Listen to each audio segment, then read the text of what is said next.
Okay, so today I'm going to be doing the Ming, a Chinese dynasty that ruled China from 1368 to 1644, found discussed in about 4 pages of chapter 22 of Peter Stern's 6th edition.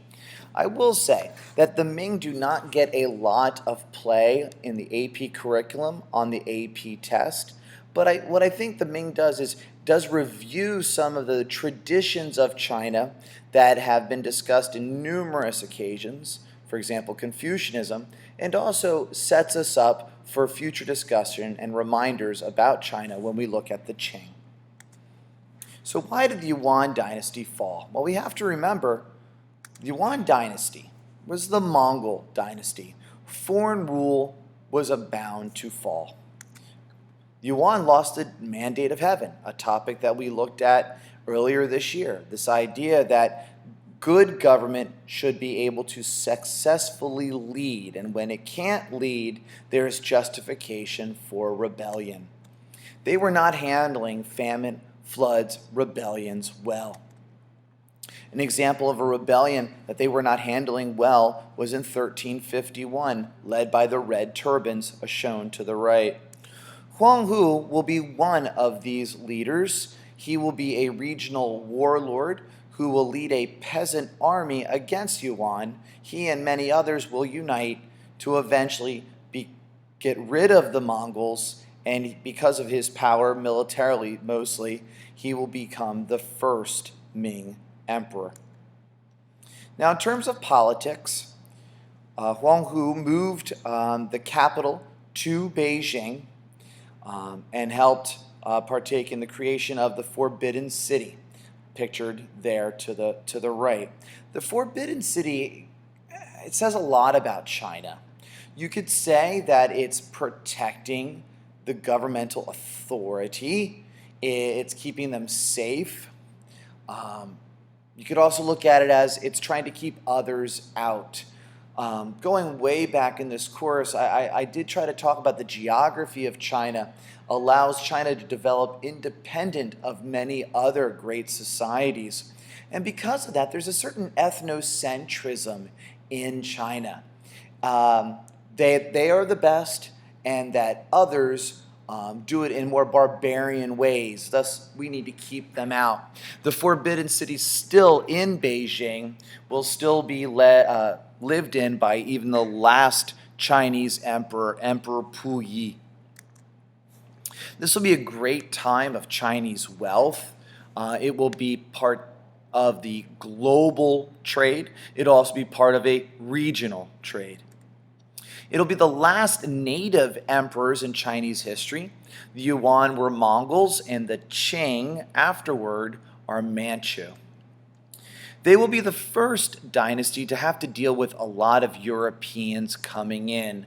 You could see that the Mughals had to deal with them as well in India, and some would say the foreign imposition of, like, for example, the British East India Tea Company on India will lead to the demise of the Mughals, and you could say that the Ming and the Tokugawa shogunate are going to have to deal with the same thing in East Asia.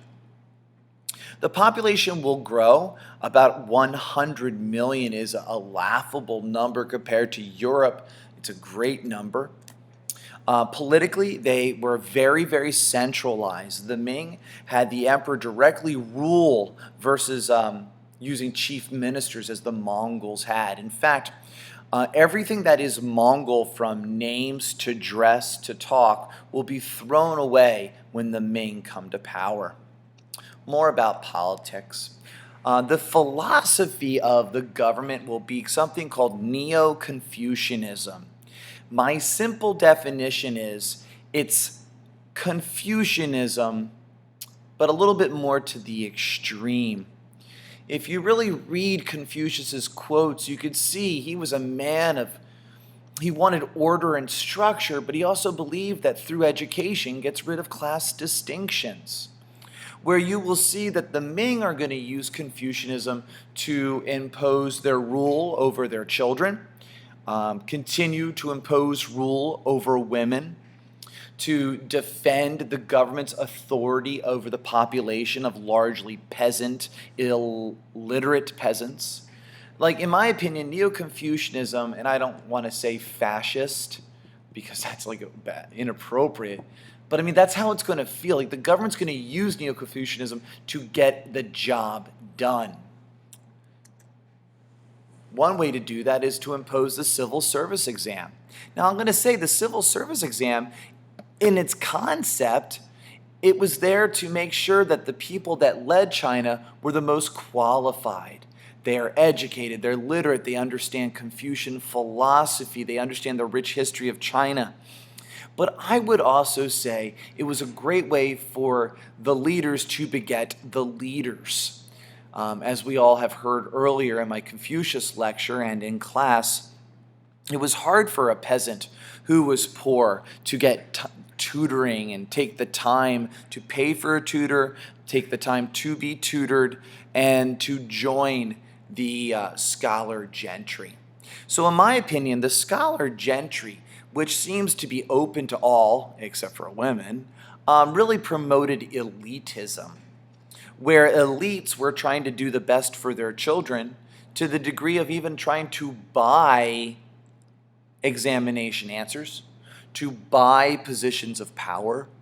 The people, the scholar gentry, once you enter the scholar gentry, even at the more local level, you didn't have to pay taxes. You got carried around in a sedan. So even though Confucianism wasn't about riches and affluence in a capitalistic way, yes, there's definitely a correlation. The most educated were also the richest. A little bit more about politics. To help keep the nation organized, they were very conscientious about taking a census, tracking hereditary lines, and all of this was to keep control of the peasantry and strengthen the kingdom, to create a centralized government. The Great Wall of China that goes back by this point 1,500 years, was added on to, connected. For example, the original Great Wall of China was largely stone. You will see that the Ming Great Wall will be brick. They added towers along the way, and they connected many of the unconnected walls that had previously been built. Now, all of this is kind of also shown their power in the travels of Zheng He. You can see in the map that Zheng He, we already studied him, traveled all around the Indian Ocean and down into Indonesia, Malaysia. This was a demonstration of China being the world's greatest commercial naval power. Just for fun, here's just some numbers of the ships he had and the size of them. Over here you see the Santa Maria, that's Columbus's ship, and then you can see it. It is just dwarfed by one of Zheng He's treasure ships. Now, let's not lie. Zheng He was not just doing this because of scientific exploration or wanting to see what the world was like. This ship was to demonstrate the power of the Ming, the power of China, and also to intimidate, to find more tribute. What they will find, though, and we studied this earlier, is that this was also a threat to China, letting the world know that China was on the map, bringing new ideas to China. I mean, just think about the Forbidden City and the Great Wall. This was a threat, let alone that Zheng He and, well, others were constantly being attacked or being raided. People started to say in the Ming Empire, is this worth the money? And as we studied earlier when we read Farid Zakaria, they not only dismantled their naval trade in this manner, they started to literally burn down ships, dismantle ship, and make it illegal for ships to be built. What they really liked in China was the tribute system of the most closest of nations. These countries paid tribute to the Chinese emperor. Tribute, in my opinion, is like a bully. It's either I invade you or you pay me to not invade you. The Aztecs also used a tribute system. And of course, there's tributes in Hunger Games, but that's kind of a little bit different. The voyages of Zheng He kind of end because of a threat to this regional supremacy and the idea that you don't need contact with the east coast of Africa to have dominance in China and Korea. Now let's talk about the economy of China. China continued its shift from agriculture and being rural to commercial and being urban. It is not a dramatic change overnight, the way you would say that the Industrial Revolution so drastically changed Europe.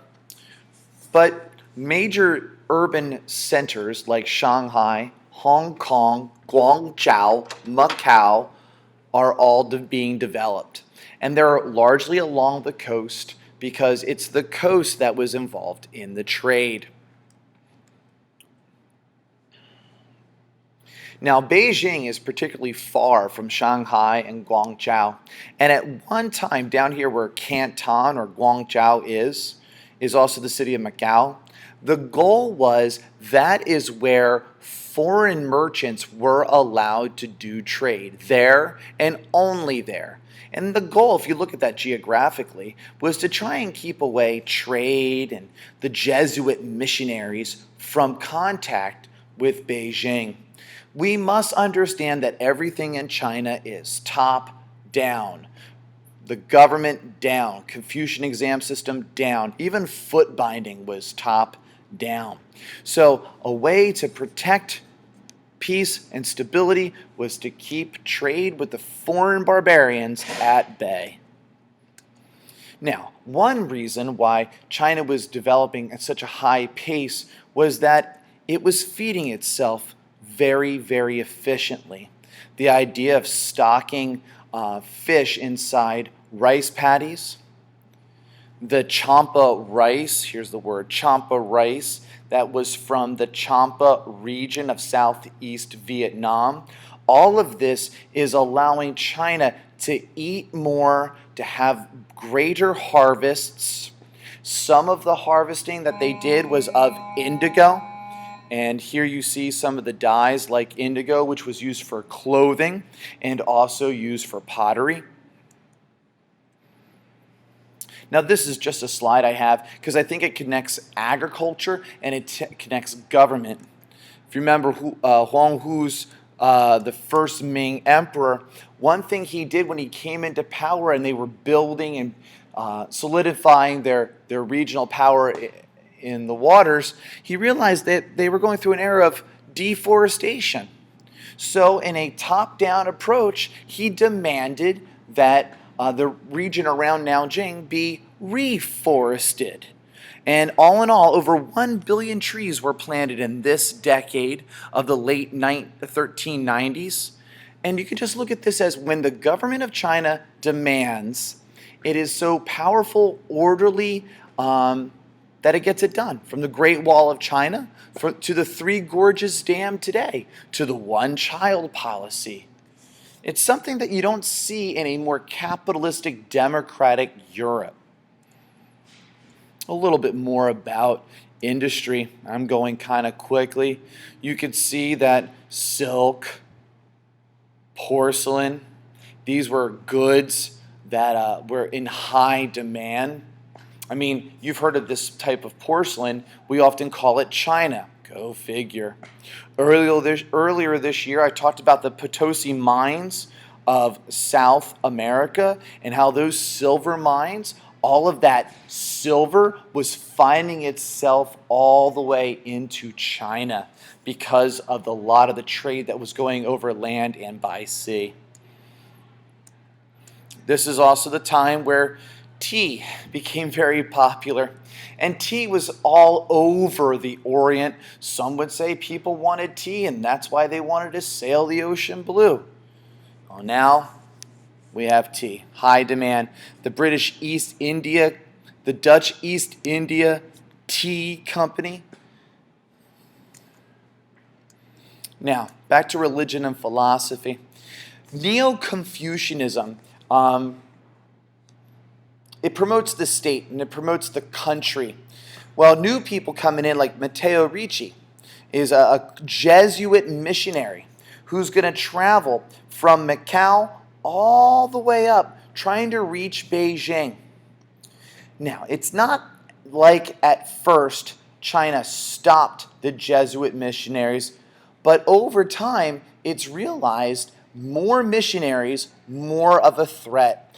Christianity, it promoted the individual, an individual's relationship with God, salvation. So you're going to see that both China and Japan are going to have a hard time allowing Christianity to come in over time and thrive.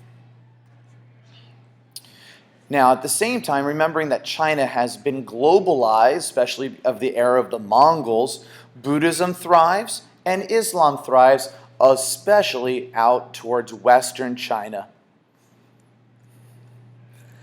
Time for Dynastic Decline. It's almost like the same story we have all over the place. We have corruption in those who are in charge, a group called the eunuchs who had emerged over time to have power in every dynasty, come to have a lot of influence over the court. The ruling elite, who at first were part of the scholar gentry, are now getting connected to the merchant world.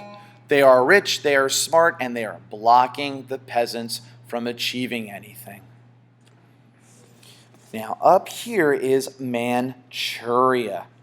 The Manchurians are going to come and over time conquer. And you got to understand, there were people there that were looking for change and were also weak enough to be attacked. The northern Chinese Manchu slowly grew in power until they threatened the Ming Dynasty, and the Ming military grew so weak that they were unable to stop these barbarians. Eventually, the last Ming emperor will see the entrance of the Manchu and will have himself hanged. Whew, 17 minutes of fun. Have a good one.